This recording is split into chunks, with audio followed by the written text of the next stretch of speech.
دا چې افغانستان یو وارداتي هیواد دی، نو له دې امله بهرنۍ جګړې د هیواد پر اقتصاد بدې اغېزې لرلی شي.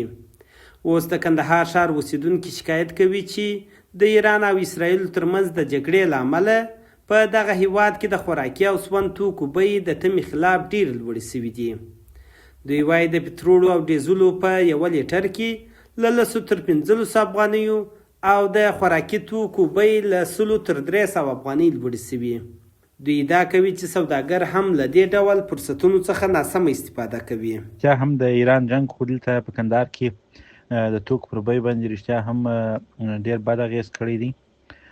د سون توکي ګران شوي دي، که تیل دي که ګاز دي یا نور، ټوله 15 افغانۍ ګران شوي دي. او هغه شیان چې د ایران پر لار باندې افغانستان ته راځي یا کندهار ته راځي، د هغو په بیه کې هم لوړوالی راغلی دی. خو سوداګر د توکو د بیو د لوړېدو لامل د لارو خرابوالی یادوي.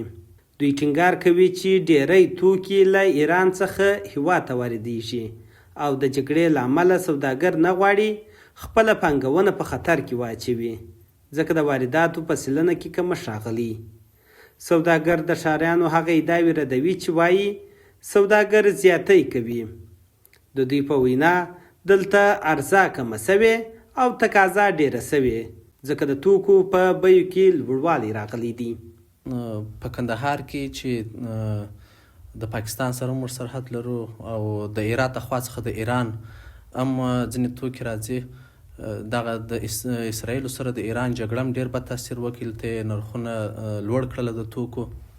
او بیا زموږ تقاضا ډېره ده، زموږ نفوس ډېر سوی دی. ایران هم مهاجرین افغانستان ته راستي، پاکستان هم د تیر 1.5 کال څخه شاوخوا دا پروسه پیل کړې ده.